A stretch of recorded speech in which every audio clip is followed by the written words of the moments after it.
नमस्कार मंडळी, तुम्ही कधी पाडापासून वर्षभर टिकणारा पदार्थ खाल्ला आहे का किंवा बनवला आहे का? किंवा तुम्ही पाडापासून एखादा असा पदार्थ जो वर्षभर टिकेल असा बनवता का? ते मला कमेंटमध्ये नक्कीच कळवा. आणि आज आपण पाडांपासून कुठला पदार्थ बनवणार आहोत हे तुम्हाला लगेचच मी सांगणार आहे. तर त्यासाठी इथे मी 2 किलो पाड जे आहेत त्याचा संपूर्ण गर इथे काढून घेतलेला आहे. तर पहा, गर कसा काढायचा, तर आंबे अगोदरच आपण हे स्वच्छ धुवून घेतलेले आहे, म्हणजेच पाड. आता पाड कसा असतो पहा, जेव्हा आपण आंबा कट करतो तेव्हा आंब्यामधला जो रस असतो ना, तो एकदम छान असा असतो. पण पाडामधला ना थोडासा वेगळा असतो. पण हो, हे पाड खायला अतिशय गोड आहेत बरं का. त्यामुळे इथे पाड वापरत असताना शक्यतो गोड पाड वापरायचे आहे हा पदार्थ बनवण्यासाठी तरी. आणि त्यानंतर आपल्याला या पाडांमधला अशा प्रकारे गर काढून घ्यायचा आहे. गर काढायला अगदी सोपं जातं, कारण पाडात असल्यामुळे पाडाची साल जी आहे ना ती म्हणजे व्यवस्थित असते, जास्त लूज पडलेली नसते. त्यामुळे यामधला गर काढणं अगदी सहज आणि सोप्या पद्धतीने जमतं. तर अशा प्रकारे आपण हा गर काढून घेणार आहोत. आता संपूर्ण गर जो आहे तो अशाच प्रकारे आपल्याला काढून घ्यायचा आहे. तर पहा, गर काढायला अतिशय सोपं आहे, त्यामुळेच मी बाकीचा सर्व गर काढून घेतला. आता पहा, पाड जे आहेत खाली आदळल्यामुळे त्याला थोडेफार डाग देखील पडलेले असतात. फक्त आपल्याला खराब आहे का ते चेक करायचं आहे. आणि अशा प्रकारे आपल्याला हा संपूर्ण गर जो आहे तो काढून घेतलेला आहे. इथे मी 2 किलोचं बनवलेलं आहे. तुम्ही किती प्रमाणात बनवायचं तेवढ्या प्रमाणात बनवू शकता. आता पहा, बऱ्याच वेळेला आपल्या घरी झाडं असल्यानंतर भरपूर प्रमाणात पाड असतात, जे की खाऊन खाऊन कंटाळा येतो. अशा वेळेला मग आपल्याला यापासून कोणता पदार्थ बनवायचा हे सुचत नाही. पण हा पदार्थ जर बनवून ठेवला ना, तर तुम्ही त्याच पाडापासून वर्षभराचा टिकणारा स्वादिष्ट चविष्ट असा हा पदार्थ खाऊ शकता. तर मिक्सरला घालून घेतलेला पल्प वाटून घेतला. पुन्हा एकदा कोरड्या भांड्यामध्ये काढून घ्यायचा. पल्प पाणी न घालताच वाटून घ्यायचा आहे.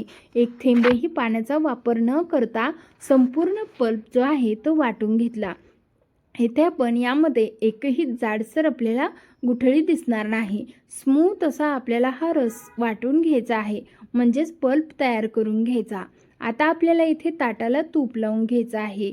वरच्या बाजूने किंवा आतल्या बाजूने तूप लावून घ्या. त्यानंतर त्यावरती हे मिश्रण आपल्याला पांगून घ्यायचं आहे.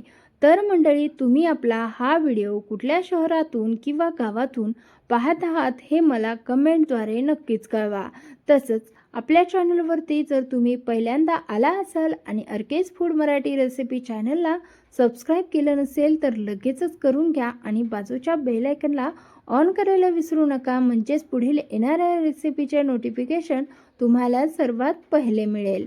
तर इथे आपण एका ताटाला वरच्या साईडने तर एका ताटाला आतल्या बाजूने तूप लावून घेतलेलं आहे. तूप आपल्याला थिजलेलंच इथे वापरायचं आहे, घट्टच वापरायचं आहे. पातळ तुपाचा वापर करायचा नाही, कारण जर पातळ तुपाचा वापर केला तर हा आपला पदार्थ खाली ताटाला लागू शकतो. त्यामुळेच होईल तितकं आपल्याला घट्ट तुपाचा वापर करायचा. तूप लावलेल्या ताटामध्ये मिश्रण घालून आपल्याला हे पापड तयार करून घ्यायचे. हा मंडळी, तुम्हाला मी आत्तापर्यंत आज आपण कुठला पदार्थ बनवतोय हे सांगितलं नव्हतं. तर आज आपण बनवतोय पाडापासून किंवा आंब्याचे पापड. हे आंब्याचे पापड वर्षभर आरामात टिकतात आणि खायला तर इतके चविष्ट लागतात की तुम्ही ना दुसरे कुठलेच पदार्थ न बनवता फक्त आंब्याचे पापडच बनवून खाल, इतका चविष्ट हा आंब्याचा पापड लागतो. आणि आपण बनवलाय तरी काय, तर आंब्याच्या पाडापासून. तर आंब्याचा पाड तसा तर मार्केटमध्येही स्वस्त असतो आणि त्यापासून बनणारा हा पदार्थही तितकाच रुचकर आणि चविष्ट लागतो, कारण आंब्याच्या पाडामध्ये जास्त प्रमाणात चव असते. आंब्यापेक्षाही जास्त खमंग लागणारा पाड आपण त्याचा वापर करून बनवलेले आहेत आंबा पापड. तर मस्त असे सर्व आंबा पापड तूप लावलेल्या ताटावरती पसरवून घेतले आणि उन्हामध्ये 2 दिवस कडकडीत उन्हामध्ये वाळवायचे आहे. 2 दिवस वाळवल्यानंतर कसा कलर येतो किंवा कसे होतात ते पाहूया.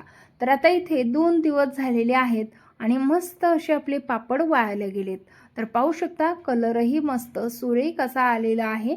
आपण कुठेही यामध्ये साखरेचा किंवा पाण्याचा किंवा दुधाचा कशाचाच वापर केलेला नाही, कारण आपल्याला हा पदार्थ वर्षभर टिकवायचा आहे. त्यामुळे एक थेंबही पाण्याचा किंवा दुसऱ्या कशाचाच वापर करायचा नाही. तुम्हाला हवं तर थोड्याशा साखरेचा वापर तुम्ही इथे करू शकता. परंतु साखर घातल्यामुळे पदार्थ जास्त दिवस आहे तसा कलर राहत नाही, तो काळा पडू शकतो. त्यामुळेच आपल्याला हा पापड वर्षभर असाच पिवळा राहण्यासाठी साखरेचा न वापर केलेला चालणार आहे. तर पहा, मस्त असा आपला सुरेख सुंदर असा पापड निघलेला आहे. तर पापडाला खाली तूप लावलेलं असल्यामुळे ना ते अगदी सहज निघतात. तर तुम्हाला अनावश्यक तूप जर नको असेल ना, तर तुम्ही लगेचच इथे कॉटनच्या रुमालाने हे पापड पुसून घेऊ शकता.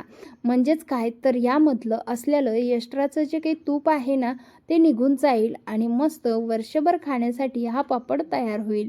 तर मस्त असा आपला पापड बनवून तयार झाला, काढूनही झालेला आहे. याच प्रकारे आपल्याला बाकीचे पापड जे आहेत ना, ते देखील काढून घ्यायचे आहे. तर पापड काढायला तर अतिशय सोपे आहेत. एका बाजूने मोकळं करून वरती उचलून घेतला ना, की अगदी सहज हा पापड निघला जातो. त्यामुळे याला वेगळंच असं काढत बसण्याची गरज नाही. संपूर्ण पापड आपले बनवून तयार झालेले आहेत. तर पाहू शकता, एवढ्या प्रमाणात आपले पापड बनवून तयार झालेत. तर संपूर्ण पापड तयार झालेत. आता हे वर्षभर ठेवा मस्त स्टोअर करून आणि हवं तेव्हा या आंब्याच्या सीझन संपल्यानंतर सुद्धा याचा तुम्ही आस्वाद घेऊ शकता. शिवाय हा पदार्थ उपवासाला देखील चालतो. त्यामुळे तुमच्या घरामध्ये जर तुम्ही जास्त प्रमाणात उपवास पकडत असाल तर हा पदार्थ नक्कीच बनवून ठेवा.